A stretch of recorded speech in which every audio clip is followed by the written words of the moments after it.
Um, Very quickly, I know I forgot to remove the last 4 slides from lecture 16. We didn't go over them. You will notice that if you look at the slides that were assigned to review. It includes content about immunology, so don't worry about that. We're actually just going to pass over that. The only part I wanted to introduce about the immunology was really just that you have an immune system inside of the wall of your mesentery, inside the gut, in order to protect you from microbes and microorganisms that you may have consumed. So, but I will remove that so you don't have to worry about that section. All right, so today we are going to talk about peristalsis. And probably we're going to get into the salivary and pancreatic lecture as well. So hopefully we'll be able to get through all of that so we can make some good headway this week. All right, so motility in your gut. Very, very important. Not only that motility is controlled, but also that it keeps moving. If it stops, you're going to have all kinds of physiological consequences of that. So you start off by chewing and swallowing, okay? It involves your 5th cranial nerve is involved in the processing of the initiation and propagation of swallowing. Then you have esophageal, motility, gastric, small intestinal, and large intestinal. We're going to cover all of these today, just so that we have a little bit of information about how your food gets from your plate all the way down, fully processed, and out of the body. All right, so this is a figure that it's a very simplified cartoon that shows you the different steps of propagation. Okay, so you have different parts of peristalsis. Peristalsis is not just the movement from mouth to anus. It is also segmentation, it's churning, propulsion, and non-propulsive movements. This is an example of the propulsive movements. Basically what's happening is you have those 2 layers of muscle we already talked about. You have your circular on the inside, and you have your longitudinal on the outside. Okay? So one of the things that's going to happen is it's effectively a contractile ring that is formed by the circular muscle around the interior muscle lining of your gut. How is this going to work to propel it forward? It contracts behind that bolus of food. The way that you get movement using the longitudinal is you actually get what's called receptive relaxation downstream. It's mostly mediated by nitric oxide, but it's a contraction and relaxation interplay that allows for the movement. You don't want to have contraction only moving along the GI tract, or else you're not going to be able to send that bolus of food through contracted muscle. So downstream of that bolus of food, you get relaxation of muscle in order to receive the food that's coming. And behind that bolus of food, you get contraction in order to propel it forward. All right, so starting with swallowing, you have 3 different actual stages. You have voluntary. So generally speaking, you decide when you're going to swallow your food. Okay, that's going to initiate the swallowing process, which means it's coming through your brain. You are making a conscious decision to swallow. Then you have the pharyngeal phase, which is as the food is passing from the pharynx into the esophagus. Okay, so you initiate swallowing. The food is moving through striated muscle to get into the upper portion of the esophagus. Then you have the esophageal phase. The esophageal phase is where you get that switch from decision-making, conscious effort to swallow, to automatic responses to allow food to continue to move through peristalsis. Okay, so when you're looking at your esophagus, you actually are having, as I said before, this long conduit that goes down through here, right? It's just no absorption, no nothing. It's just a tube to get the food from the mouth down to the stomach. The nerves that are going to be involved in the overall swallowing process. So this is your bolus of food. What are some of the things that you have to have happen? You have to make sure that that food, as it tries to go back, is not going to come out your nose. You want to make sure it doesn't go down your trachea. So a lot of things are going to happen that are going to help sort of direct the food so that there's only one way it can go. the soft palate in the back of your throat. When you initiate that swallowing process, there's a neuronal feedback that causes the soft palate to lift along with the uvula to cover the nares. So food should not go out the nose. Probably more important for liquids than actually bowls of food come out the nose. Anybody ever seen somebody shoot milk out of their nose, right? Laughing too hard? Slight disruption in the covering of the nares by the soft palate. Partially because you are trying to laugh and swallow at the same time. And that leads me to the epiglottis. The epiglottis' job is also to be raised, and its job is going to be to cover the trachea. By the process of shifting to cover the trachea, not only is it preventing access of your food getting into your lungs, but it's also widening the esophageal opening. Okay? So a lot of these reflexes are going to be involved with the glossopharyngeal nerve. Not as much, a little bit of the vagus up here, but more of the vagus is going to come when we get down toward the stomach.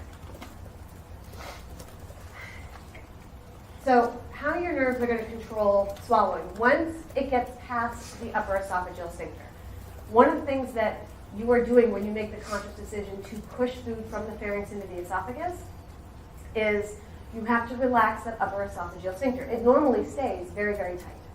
Okay?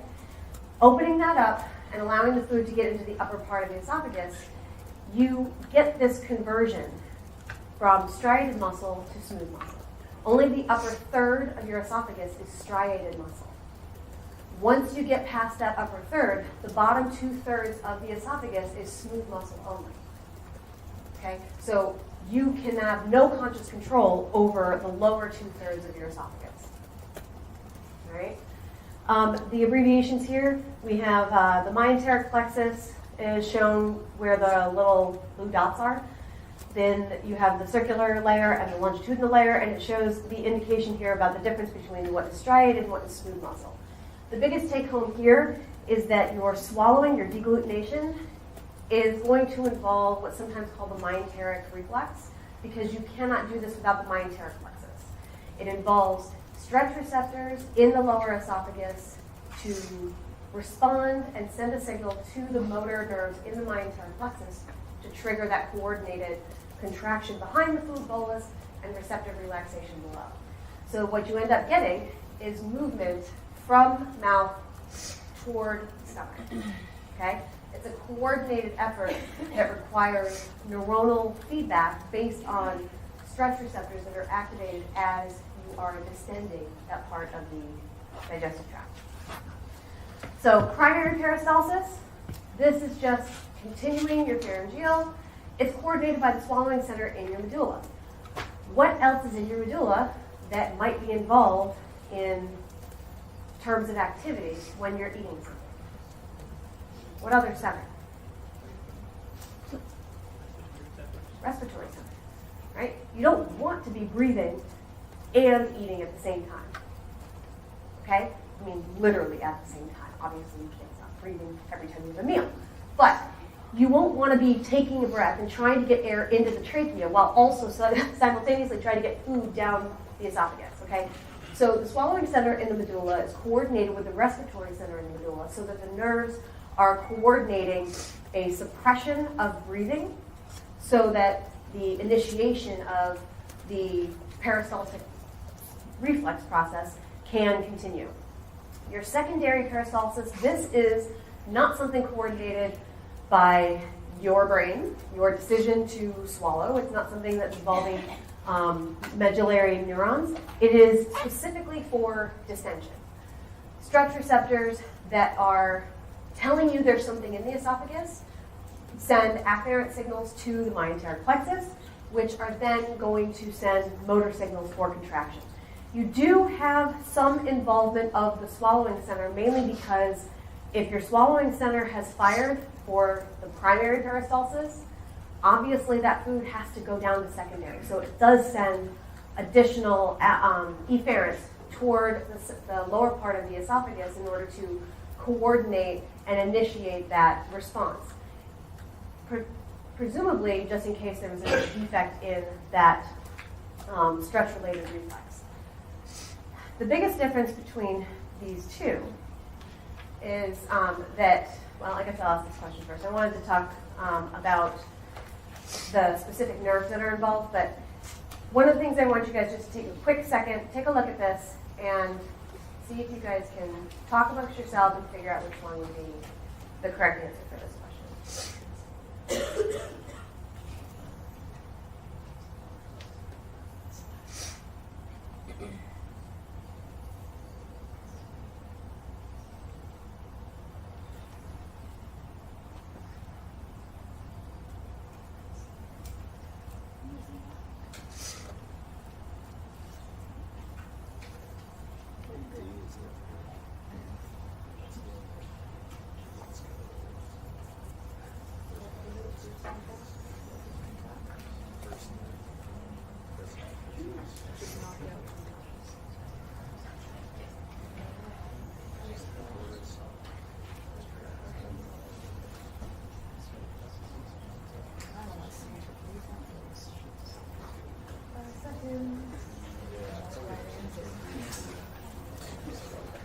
All right. Okay. So we got a fairly even split between B and C. One of those answers is right. What do you guys think? Can you tell me why instead of just saying a letter? Anybody want to tell me why they think whichever one of these is correct is correct?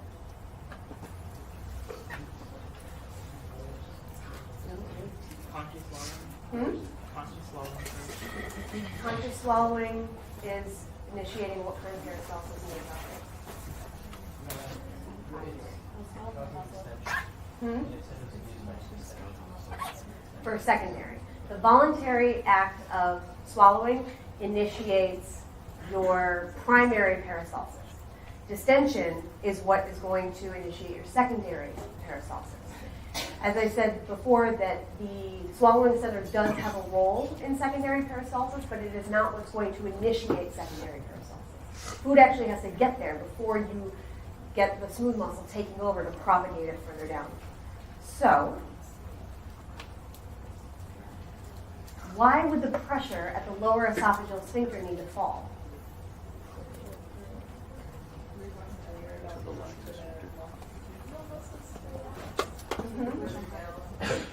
Yep. It's the same. It's the same purpose. That receptive relaxation. The lower esophageal sphincter is where your food is going. Right. You need to push the food through the upper esophageal sphincter, and the lower esophageal sphincter normally has a very high pressure. What's the purpose of having a really high pressure inside that esophageal sphincter at the lower end? To prevent what? Stomach acid, right? You want to prevent stomach acid from coming back up. So if it does a really great job of pretty much stopping stomach acid from coming up, how are you going to get food down if it doesn't relax? Okay?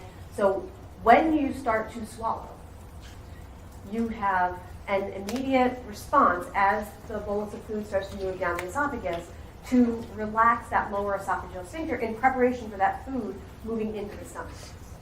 The biggest difference between these two that I was going to say before I remember that there was a question is that your primary peristalsis can't occur without the vagus.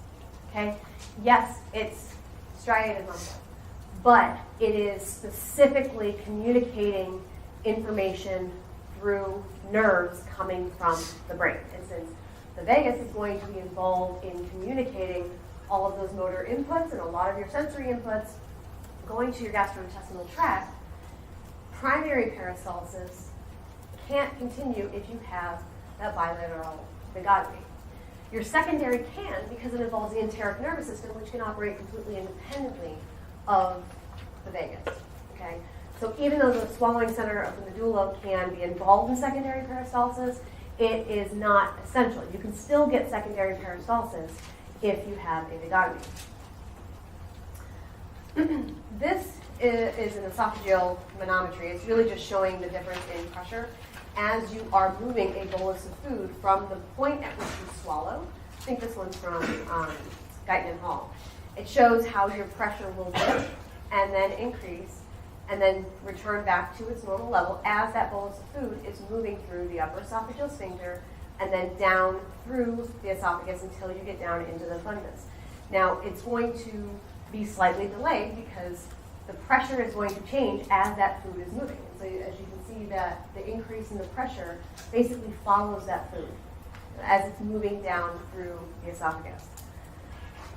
This is the same basic figure from the boron, and it shows the same process. If you have a dry swallow, after swallowing, this is what you would see at the upper esophagus, esophageal sphincter, and the increase in pressure at various points along the esophagus until you get down to the lower esophageal sphincter. Now you notice that early on, as you get that bolus of food moving through the esophagus, you do get a dip in the overall pressure. That's that receptive relaxation that is preparing for food coming down to that lower esophageal sphincter so that it can enter into the stomach, and then an increase in pressure after it's passed through to tighten it up to basically close off your esophagus again.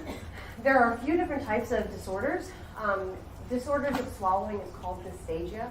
So if you see that word, it just means that you have problems with swallowing. That can happen after a cerebrovascular accident. That's what CVA stands for. It's basically a stroke. Any type of cranial nerve damage. The problem is not so much that you can't get peristalsis, it's that you can't get the initial primary peristalsis to function normally. So the upper esophageal sphincter and all of the pharyngeal contractions that get it into the upper part of the esophagus, they're not coordinated anymore. But it doesn't affect the automatic part in the lower 2/3 of your esophagus. On the slide before, those numbers, what do those actually, so I know like one is upper esophageal sphincter and 6 is lower, so the ones in between those just the other. Oh, that's just showing you that at point 2, at point 3, at point 4, it's just showing you at various points as you're moving down through. So like basically in the first 2 sections, that would be like the part of your striatum muscle, and around 3 is where you start to see that shift into smooth muscle only. But it's just to give you a coordination of each of these figures. This is figure 1, it relates to this part of the esophagus. This is figure 2 that relates to this part of the esophagus. So because they're lined up based on time, it's the intention of putting those numbers in there is just to show you that you have 6 numbers, you have 6 graphs, and that they all are showing a change in pressure as you move through time. So you're going to get a change in pressure later, the further down the esophagus you are than you will starting up, because that pressure change is initiated by food. There are also some muscular diseases. Myasthenia gravis, we've already talked about. Botulism. Polio is another one that will also affect the ability of swallowing function to occur normally. Sometimes you can also have issues with anesthesia. It's one of the biggest problems that anesthesiologists have to maintain is not just making sure that your overall anesthesia level is sufficient for whatever surgery or procedure you're having done, but it's also to make sure that the process of sedating you doesn't result in unintended consequences, which would be an example of aspiration of stomach contents, because the normal sequence of activities is coordinated by muscles and nerves that you are suppressing during anesthesia. So dysphagia can be caused by a number of different things. It can be neuronal, it can be muscular, but at the end of the day, the issue is actually being able to get the food from your plate through your mouth to get it into your stomach. So if it's completely kaput and there isn't a way to get in there, what are you going to do? Feeding you, right? Still get nutrition. Everything else in the lower part still works. The problem is just dysphagia. Okay. GERD. How many people have heard of this? It's all over the news whenever they started coming up with new gastric reflux medicines. And there's some really good ones out there that work really well, but none of them are going to be able to be used long term. Heartburn, acid indigestion, these are catchwords in all the advertisements, but basically what's happening is you have some kind of a problem where acid is getting up into the lower esophagus. We don't want that. Your esophagus is not prepared to handle the pepsin, which is activated if there's acid being released into the stomach. It's not going to be able to handle all of that acid in direct contact with the mucosal lining. The lower part of from your stomach down into your intestine is lined with increasing production of mucus to protect it from the fact that your stomach produces copious amounts of acid. Your esophagus doesn't produce that much mucus because there's really no purpose to having it there. That said, one of the things that can happen is, yes, you can get scar tissue, which leads to stricture. So scar tissue is not as flexible, so it might be harder for the esophagus to be able to open. You can have aspiration problems, sinus infections. The other problem that you could have is what's called Barrett's esophagus. This is something where it actually, that scar tissue, one of the ways that it heals is it doesn't produce the same squamous, thin epithelial lining that you find characteristic of the esophagus. Instead, the type of cell that seems to repair that section looks more like intestinal cells. They're long, columnar cells, and there are actually goblet cells in there, mainly because of the presence of acid. So the cells that are created are there to help to try and deal with this unexpected acid in the esophagus. So it's a repair mechanism, which in theory would be good, but unfortunately Barrett's esophagus also tends to increase, even though it's a very mild increase, it does have an increased chance for developing cancer as a result of this kind of repair.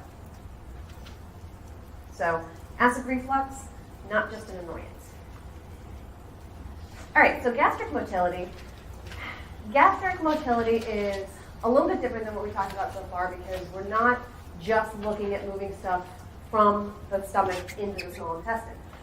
You are now talking about the first of our organs, I guess aside from your cheeks, that it can be considered a reservoir for food.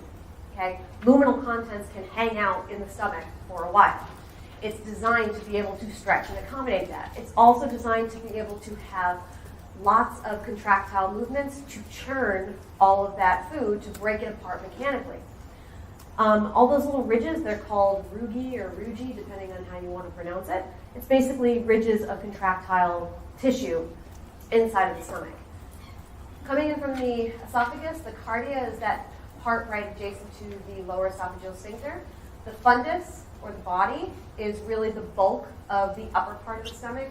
And then the antrum is down near the lower end of the stomach.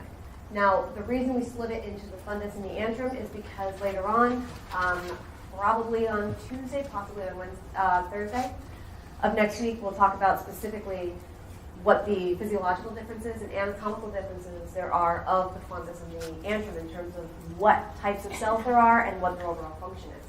But the antrum is going to lead into the pylorus. So this pylorus is really where your pyloric sphincter is, and that's going to regulate food going into the duodenum. Okay?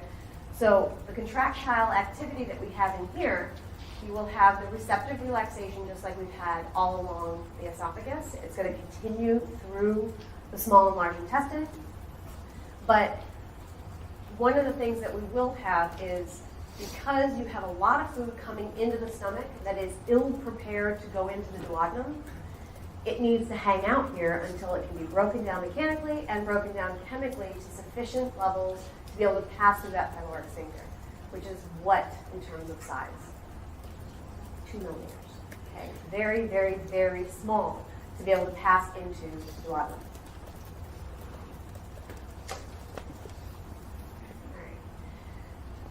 The ORAD area is this part of the fundus of the stomach. It's going to relax, that receptive relaxation to accommodate the food that's coming in. So it will be prepared to serve as an overall reservoir for the food that is coming in through the esophagus. Food is going to be mixed predominantly in the caudad area via retropulsion, because contractions here are going to shoot it back up so that it can continue to churn around in this entire stomach region. Okay, so there's lots of contraction that's happening. Relaxation in the ORAD just to allow it to come in, but a lot of contraction in the lower portions of the stomach to basically shoot that food back up into the ORAD so that it can continue to cycle and mix. The caudad area, you have what they would call an antral pump that is going to have some of those contractions that will push food into the duodenum. So, how are we going to increase emptying? So one of the problems that you could have in terms of overall stomach function is you could have either gastroparesis, which is slow emptying, or you could have something called dumping syndrome, which is fast emptying. So how quickly or slowly your stomach is able to send food onward is going to have consequences down the line. So if you want to increase emptying, you want to stop making it a happy, relaxed home that can be stretched and hold on to that food. So if you increase the tone in the ORAD, which was part of that receptive relaxation to allow it to serve as a reservoir, increase that tone, it's going to make it less likely to keep food in that area. Peristaltic contractions will get stronger in order to propel that food forward, and you're going to decrease tone in that pylorus. By decreasing that tone, you're basically decreasing the contraction force in that sphincter that allows it to relax just enough to allow food to go through. And if you have the absence of segmental contractions in the intestine, this specifically is a signal from the intestine that it's already got food. So if there's nothing in there, they're not doing these segmental contractions to try and churn it and start to process any of the kind that is entering into the intestine. If they're not there, it's okay. There's no food that it's already processing, so that is a neuronal signal that will tell the stomach, okay, we can start receiving food to process if you have it ready. If you want to decrease emptying, basically it's the opposite of what we just talked about. A lot of times this is going to be initiated by reflexes that are happening inside of the intestine that are indications to the stomach that the intestine is still working on the last bit of food that it received. Okay, so as long as the intestine is still has these contractions and it's still processing that food, it's going to send that signal to relax the ORAD of the stomach.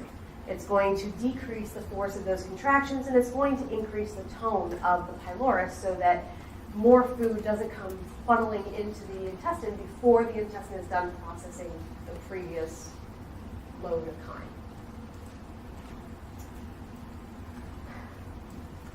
Okay. So, just a summary. Immediately after a meal, certain conditions are going to favor emptying and certain conditions are not going to favor emptying. And as long as you have everything functioning normally, typically the reflex is going to be told by the duodenum. The duodenum is basically telling the stomach, yes, send me more food, no, don't send me more food, based on whether or not there's any kind of mechanical activity. Do you know what part of the stomach is affected when you get like your stomach staples? So there are a few different types of surgical procedures. You know, they have gastric bypass, you have the bands, you have stapling. It depends on what the intention is, but for most of those, the intention is to reduce its ability to serve as a reservoir. So which part do you think? Right, it would be the upper portion. That area that's normally going to be relaxed to be able to serve as that reservoir. If you can reduce that, then you will feel full because you physically will be full. Your stomach won't be able to expand in the same way to be able to receive more of that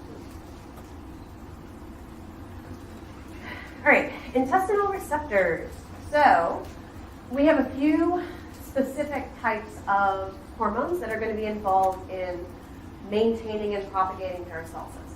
Fats and proteins are going to signal CCK to be released in the duodenum.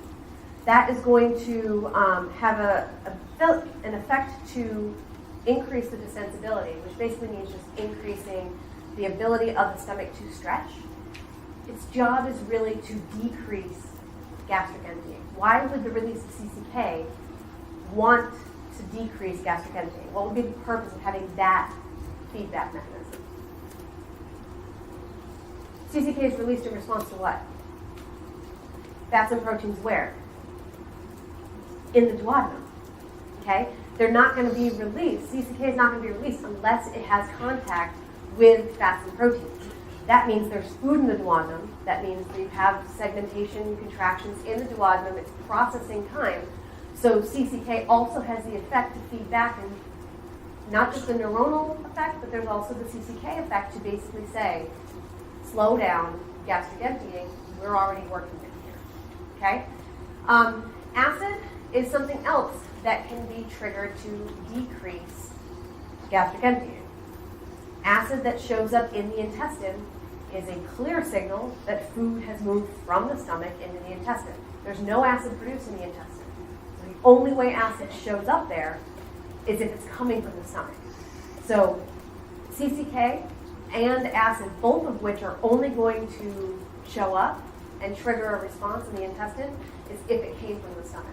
So both of them are going to work in concert to slow down gastric emptying. If you have problems with gastric motility, so there's one of the things that I already talked about, which I believe is your gastroparesis, or your slow gastric emptying. What happens? You're not going to be as hungry. You might get sick. You might feel like you want to throw up. You're going to feel very, very full, mainly because you're eating your food, but it's not continuing to move in the way that you expect. So you might go a much longer period without feeling hungry. There are a whole ton of different causes that can happen to slow down gastric emptying. Basically, one of the things that you can do in order to treat this is to increase the rate at which food can leave the stomach. The pyloroplasty, or balloon dilation, is another example, but pyloroplasty is actually widening of the pylorus. So you could have a problem where your pylorus is functioning normally, but for some other reason, you don't have gastric emptying happening at the normal rate, and it's causing a whole bunch of other types of problems.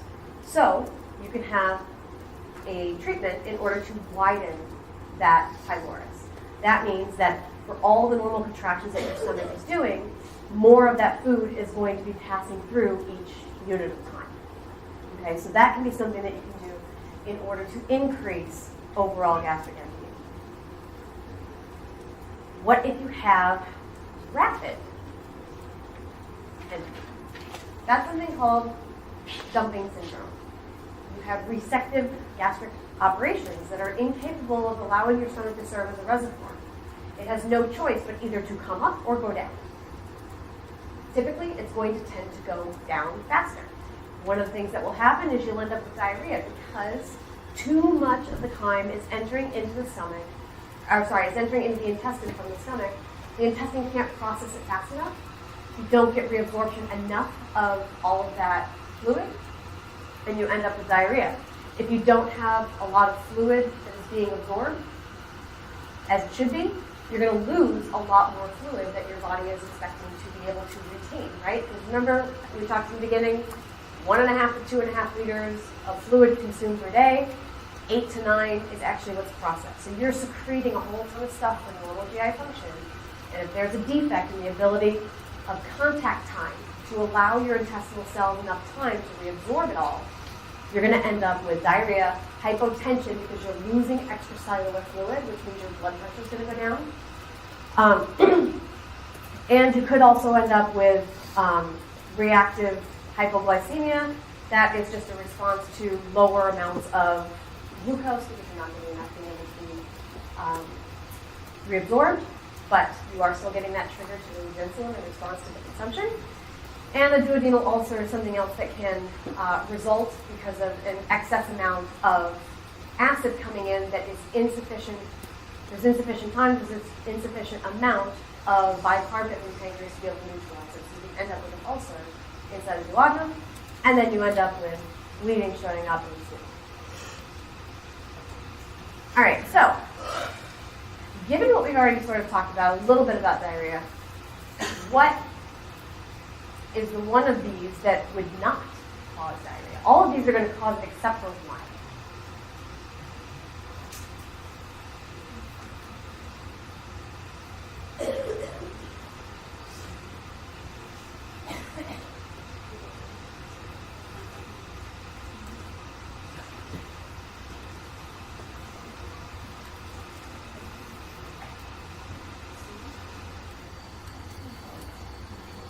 Okay.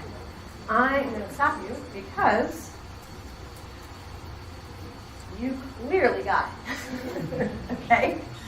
So, if you have decreased colonic motility, that's fine. not going to cause diarrhea. Okay, diarrhea would be increased colonic motility. So, good on you. Okay. Small intestinal motility. We have two types of movement. We have peristalsis, which is your propulsive movement. So that's everything that we've been talking about before. Circular contractions behind the bolus of food, receptive relaxation of the longitudinal muscles, downstream so that that food can continue to move. Segmentation is what we also find, especially in the small intestine. Its job is really to churn.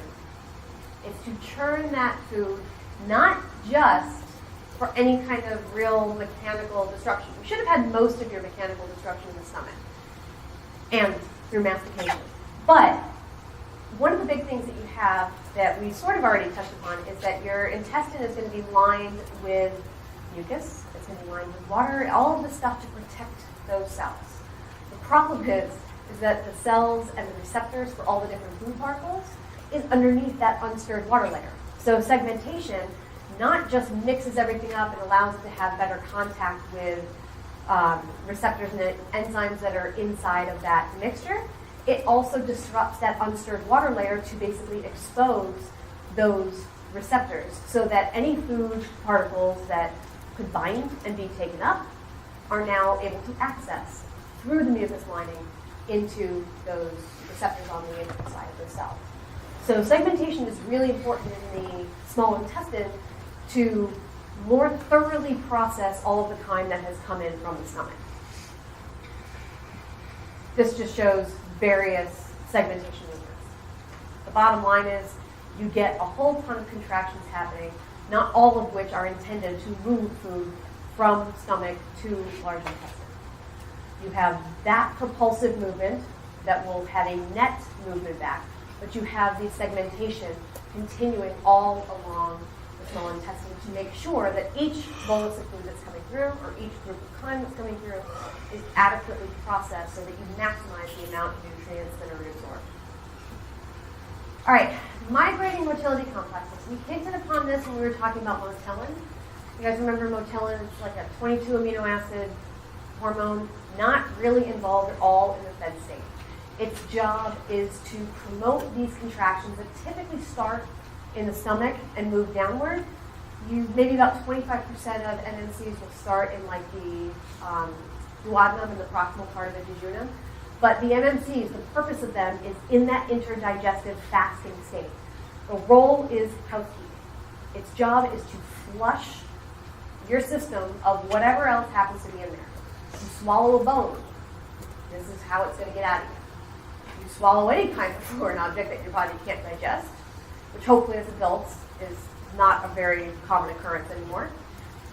This is how it's going to get out. It's very important to be able to make sure that the integrity of your GI tract is maintained.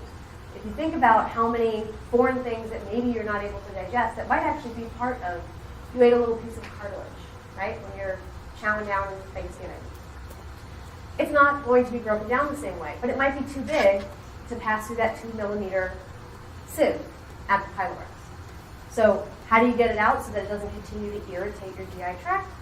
Your MMCs. There are 4 different stages.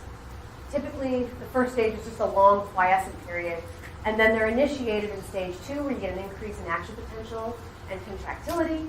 Stage 3 is really the peak of your muscle contractions, and then stage 4 is decreasing action potential frequency and muscle contractions that sort of blends in with the next quiescent period. So it's a 4-stage process. Motellin is really released anywhere between stages 2 and 4 to trigger these MMCs coordinating contraction, specifically propulsive movements. This is not segmentation part of peristalsis. This is the propulsive, let's get this stuff out. Okay? Only interdigestive, not part of your fed peristalsis. How do we know? MMCs are going to be found even under when you are under rest, and they will stop as soon as you eat. They also stop on sham feeding, which means this is a neuronal effect. Okay, that hormonal effect and the neuronal effect coordinated are going to allow for this to occur. It shuts down as soon as you eat. But in animals that have been a surgical procedure that basically takes their esophagus and leads anything they swallow away from their stomach. Okay, that's sham feeding. They're still eating, they're still getting the same signal that they swallowed their food, right? But the food never makes it to the stomach. So the abolishment of MMCs is not predicated on food getting to the stomach. It's initiated to stop as soon as you swallow, okay? Even if there's no food. So that's called sham feeding. You're still swallowing, but the food doesn't actually arrive at the lower part. So this indicates that it has more to do with a neuronal response to shut down MMC effects than it does actually food being sensed in the stomach. Okay? Any questions on this so far?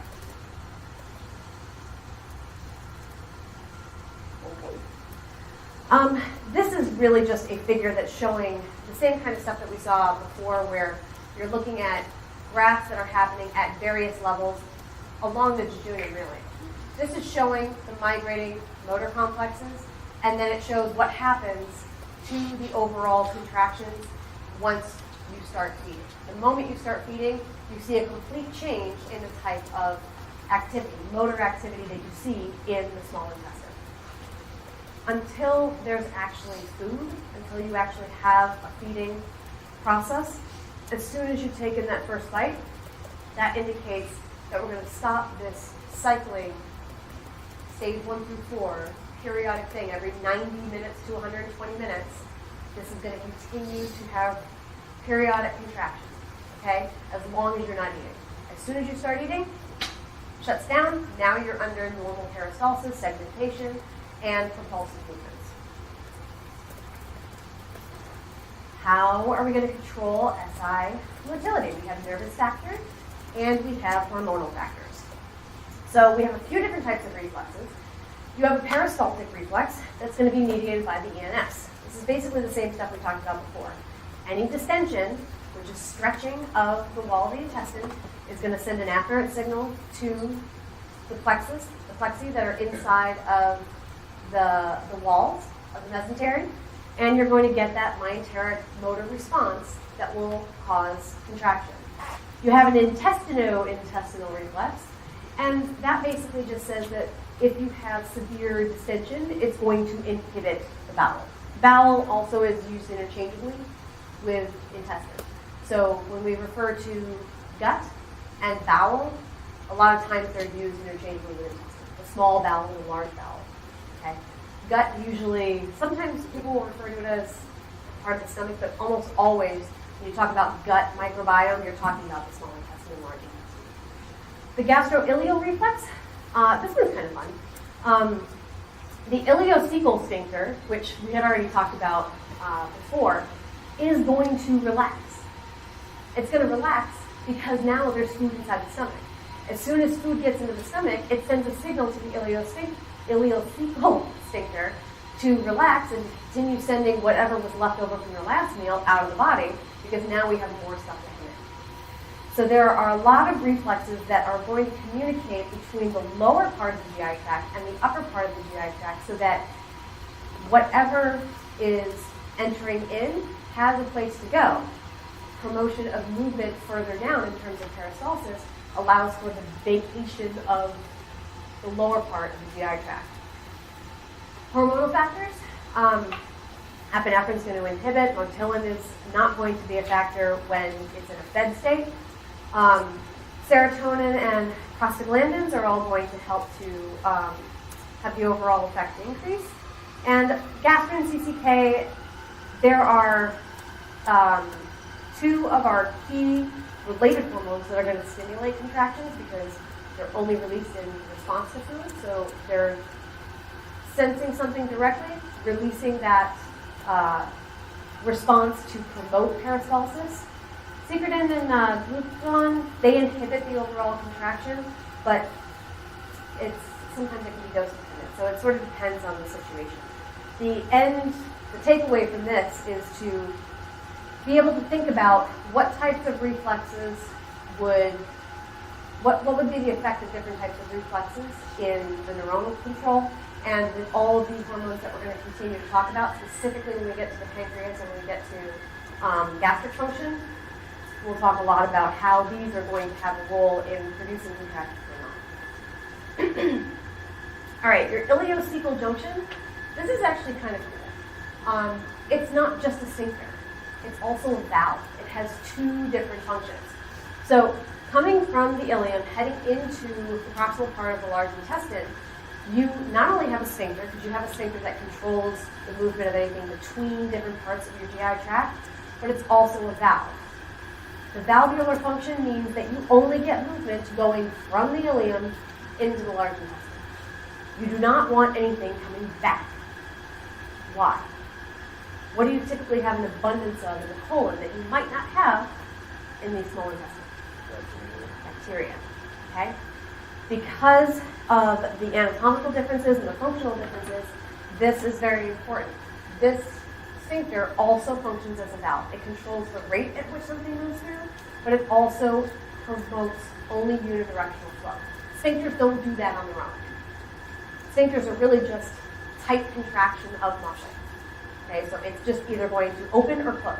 This is specifically going to say that when it opens, you get movement going in a specific direction. You also can have responses for this ileocecal sphincter to either contract or relax under certain circumstances. If you have ileal distension, why do you see this sphincter relaxing? What does that mean, ileal distension? It means you have food where? In the ileum. Where does it have to go? Out of the ileum, right? Into the large intestine. So, if you have distension occurring in the ileum proximal to the sphincter, it will get a signal to relax. That reflex will stimulate that ileocecal junction to relax that sphincter to allow it to send the food causing that distension into the large intestine. If you have colonic distension, that means that your colon has a lot of stuff in it. You've got plenty of stool hanging out in the colon right on the other side of that ileocecal junction. Basically, that's telling you the colon's already busy and it doesn't have room for whatever is on the ileal side. So you will get constriction of the ileocecal junction so that it prevents the addition of more content into the colon until the colon can move it all the way toward the more distal region, toward the rectum. All right, so ileocecal valve is right here. We have fluid and mostly semi-fluid coming up through the ascending region. It's mush, highly technical term, around the middle region, and then it starts to become more semi-solid once you get down toward the rectum and down toward the anus. So we are going to talk just a little bit about, we won't talk too much about the types of postural contractions that you have in order to process, to make sure you get adequate reabsorption of electrolytes and fluids, because that's what's happening in the large intestine. But I do want to touch on a little bit about the defecation reflex, mainly because it's actually kind of neat. You have two anal sphincters. Did you know that? You have two, internal and external. And fortunately, they both have involuntary reflexes to maintain continence. Okay? Basically what happens is anytime there is distension in the rectum, it's going to promote that stretch receptor to have a reflexive contraction of the internal anal sphincter, completely involuntary, all smooth muscle. The external anal sphincter is striated muscle, but it also has that same involuntary reflex. Okay? The difference is that you can override that when it's time to defecate. So if you have passive distension, that is, in this example here, shows an increase in pressure. That first little blip is just a little bit of distension. It increases the pressure inside of the rectum. It triggers that contraction of rectal smooth muscles. Okay? So internal anal sphincter, it's going to relax. It's going to relax to receive whatever was from the rectum, to prepare it for being able to get out. Normally, it's nice and tight. But as soon as you get distension in the rectum, it's going to have that receptive relaxation in order to allow it to move down through. Your external anal sphincter is going to respond to that relaxation and the distension in that region right between the two, and it's going to cause an involuntary reflex to contract and maintain continence. Okay, but this is striated muscle. These reflexes are mediated by the sacral region. Remember we talked about parasympathetic? We said it's the medulla or it's S2 through 4. This is going to be maintained by S2 through 4. These reflexes are typically going to remain intact even if you have an upper spinal cord injury. Okay? Because these types of reflexes are completely controlled by the sacrum. So this helps you to stay continent. Okay? This is also the sphincter that you can override when it's convenient to do so. All right? So, intrinsic defecation reflex has nothing to do with this. That is something that is going to, it's going to happen normally to maintain your overall continence. It doesn't require anything from your brain or anything. It's going to be just in your spinal cord that is going to allow your lower colon and rectal and anal regions to keep inside what is not convenient to get let go of yet. And then when you have the spinal cord sending a signal from conscious thought, so that is, you've made it to a rest area, now it's time to vacate, okay? That can override, it's usually sufficient to override whatever those reflexes are. But those reflexes are still working. It's just that the signal from the cortical region is stronger to allow you to clear out the lower part of your intestine. Any questions on the defecation reflex? It's kind of similar to the same thing that we see in the renal system. We don't actually talk about micturition because it is kind of a similar system where it's got these redundant mechanisms, but it's the same way that you maintain continence for the urinary tract. No questions about this? Yeah. So for this slide right here, you have to have a signal coming from the brain to the spinal cord. Yeah. Yeah. All right. Two quick things, and we will be able to move on to the next lecture. We only have 2 more slides. Really quickly, I want to talk about diverticulosis and diverticulitis. Because diverticula, by definition, they're just pieces of your intestinal lining that are becoming a little bit weak. Okay? As it gets a little weak, they will tend to bulge out. They are losing the normal integrity. I would say probably only like 10% of people who are around age 40 will have diverticulosis. It moves up to like 40%, 45% by the time people reach age 60. By the time you get up to 80 years old, you're probably going to have one. It's almost 100% of everybody who is about that age is going to have these weakened pockets. Doesn't necessarily mean it's going to cause any kind of an issue. It's just something to pay attention to. So excess pressure in the colon, that can cause it, and basically you just change your diet, okay? The problem comes into play if, because you have these little pockets in the colon, and you also have bacteria in the colon, they can find a little niche.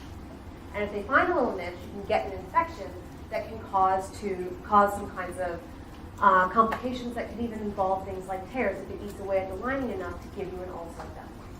So it's diverticulitis is very, very painful, but diverticulosis is just the precursor. It means that if you don't change your diet and lifestyle, then diverticulitis can develop. Okay? All right, that is our peristalsis.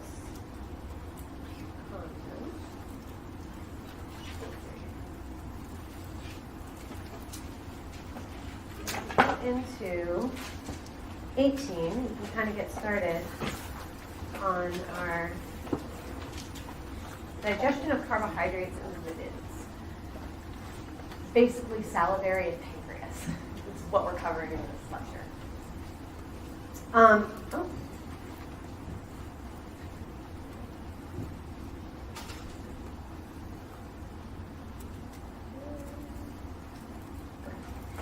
So you have a couple different types of salivary glands. You have serous glands and you have mucus glands.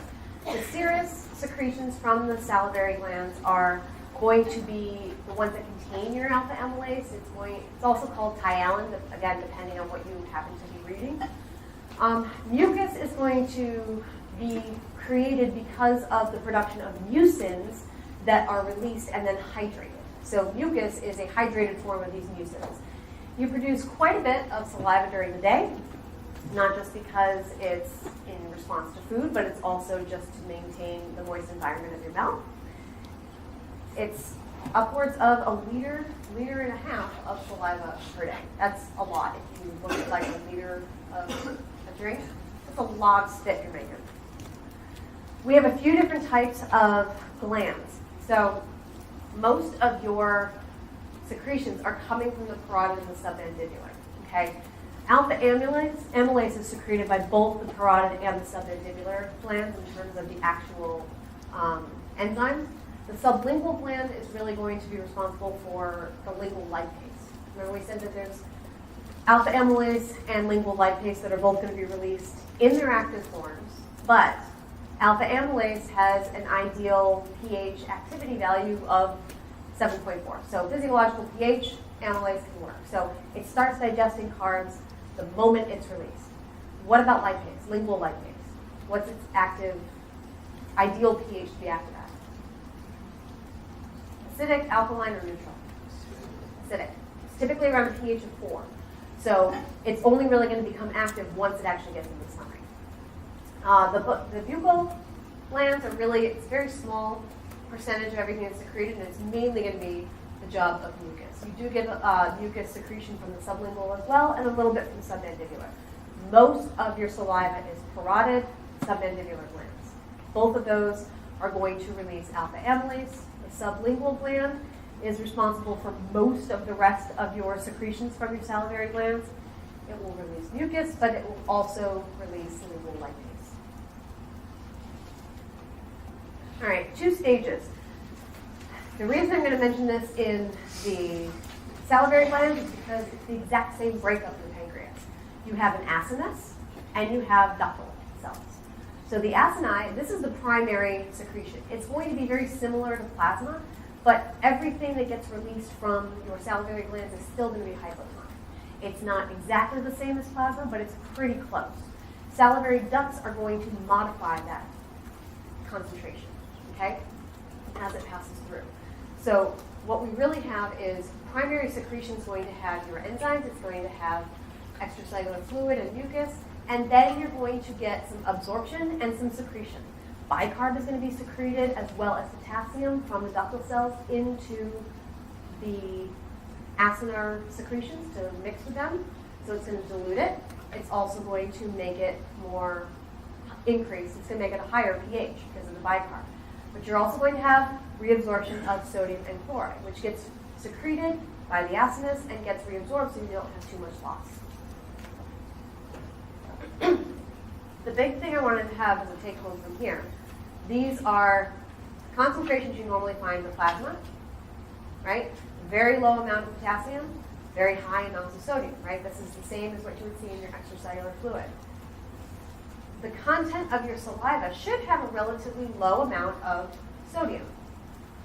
The reason for that is because you should have a lot of sodium getting reabsorbed. The x-axis on this figure is flow. So that is in reference to the flow rate of your saliva.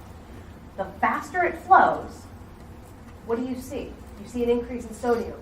Why? Showing up in your saliva. You don't have time.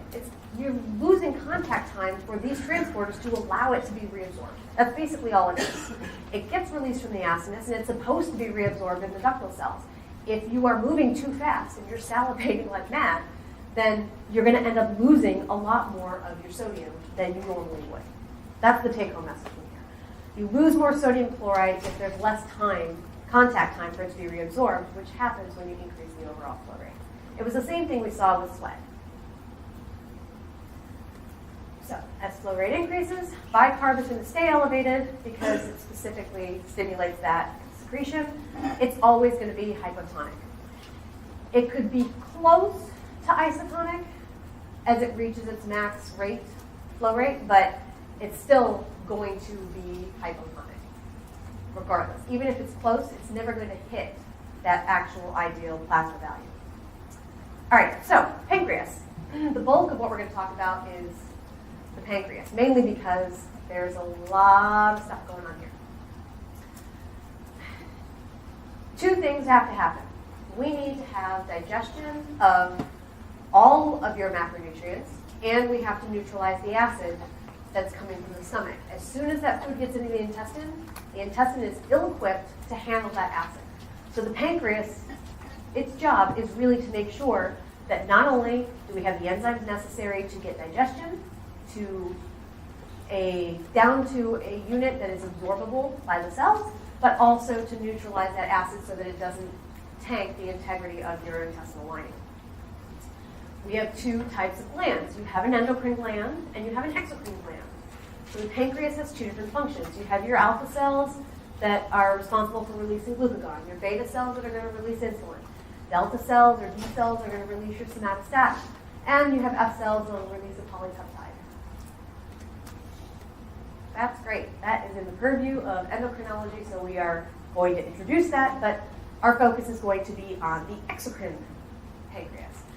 We're going to talk about specifically what types of enzymes are going to be released, how they're packaged, how they're processed, and how much bicarbonate is going to be released, and how the pancreas knows how much bicarb gets released. Because it doesn't always have to be the same. Same setup as your salivary glands. You have acini and you have ducts. Your individual acinus has 15 to 100 different little globular cells, and they're all clustered into groups of acini that look like grapes. And they are going to produce and secrete the enzymes. Most of your body's production of proteins is in the pancreas by these cells, because what they're producing are enzymes that are proteins. They're going to be released specifically for the proteases. They're going to be released as cyanogens. Okay? Your amylase and your lipase, they're going to be released as active enzymes, but the proteases are not. The proteases are always released as inactive precursor zymogens. So, if your acinar cells are going to be making a lot of protein, what do they need to have an extensive network of? Cellularly.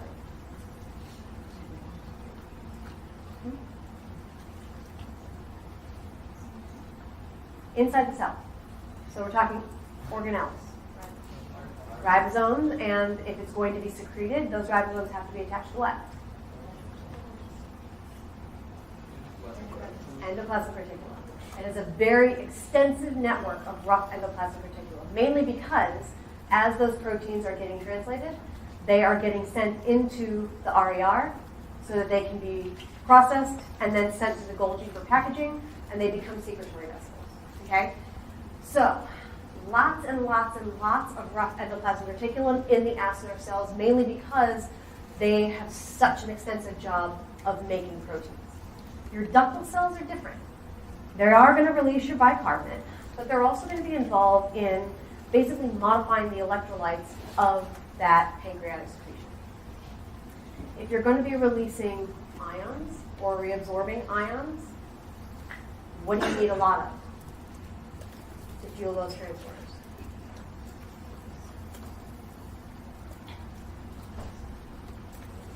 What provides most of the energy to fuel the movement uphill? Which ion? Sodium. How are we going to make sure sodium still has a sufficient enough gradient to provide the potential energy for the kinetic movement of that other ion? Sodium potassium pump. How do we increase the activity of that? What do we need? ATP. So, lots of ATP needed in the ductal cells. And that means they have a lot of what? Mitochondria. Okay? So your acinar cells have a very extensive network of rough endoplasmic reticulum. Your ductal cells have a ton of mitochondria because they have to produce rapid amounts of ATP to fuel the movement of ions as they're continuing to secrete and modify those secretions coming from the acinar regions. All right, so quick matching question just to see if you guys picked up on everything that I just said.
All right, so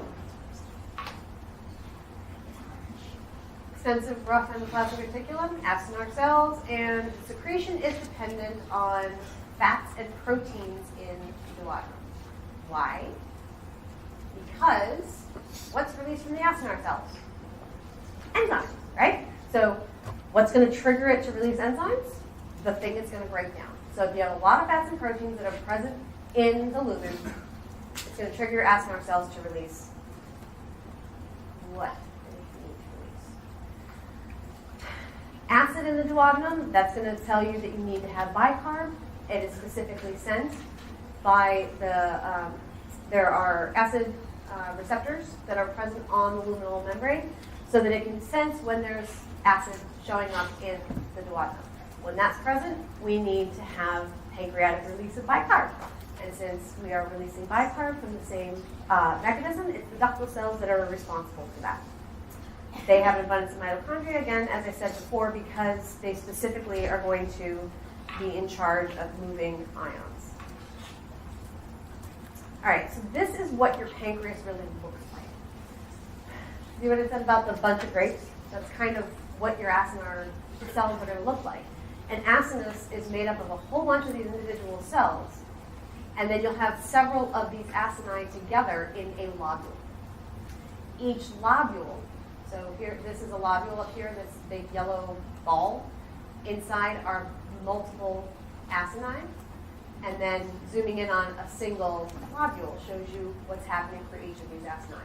The pancreatic acinar cell is on what, section B, and then the ductal cell is on section C. Both of these are going to be polarized cells, which means they have a specific directionality. The pancreatic acinar cells, the reason for the setup this way is because it's really gearing up to secrete proteins. It's secreting vesicles that are going to contain all of those zymogens. So you have that very extensive rough ER that is going to send everything to the Golgi for packaging, and it will send it out to the cytoplasm so that it can be released into this intercalated duct and then into the interlobular duct. So each of these acini each acid is going to release to the intercalated duct that connects it with the interlobular duct, and then that will take it to the main pancreatic duct. Okay? The pancreatic duct epithelial cell, same thing, except this time lots of mitochondria. It's also polarized because it is still going to be secreting the bicarb and other fluids and electrolytes. It's going to do it in a particular orientation, so all of those transporters are going to reside on that apical side. So just looking at kind of a cross-section, this makes it a little bit more straightforward to take a look at what's actually happening. These are all of your acinar cells, and all of these red dots are the vesicles containing your digestive enzymes. So those are all going to be released in here. It turns out it's also a very acidic environment because acid is released as well. And all that bicarb coming in through these different transporters are going to help to neutralize and actually create an alkaline pH by the time you pass through all those ductal cells. Okay? So it's coming from the acinar cells at the end. Whatever they release at that primary secretion has to pass through that intercalated duct, past all of the ductal cells that are going to add that bicarb solution to it. So what ends up happening is it moves down through this area. The centroacinar cells, these are kind of that conversion area where you're going to start seeing the ductal region, and the intercalated duct is lined with all of your ductal cells. So all of the acinar secretions are going to join into that intercalated duct where that solution will be modified. Once it's gotten all of its bicarb, it goes into the intralobular duct, then into an interlobular duct, and then it merges into the pancreatic duct, and it's one big hole that sends it like a fire hose into the duodenum. Okay, we got about 3 minutes left. Specific types of enzymes. We have the proteolytic enzymes are going to break down your proteins. Trypsin and chymotrypsin we sort of have already talked about. Trypsin's going to cleave at what amino acid residue? Lysine and arginine. And chymotrypsin? Anything that's aromatic, right? So these are going to take your proteins and they're going to cleave them into polypeptides. They're going to just chop it up into a whole bunch of little pieces.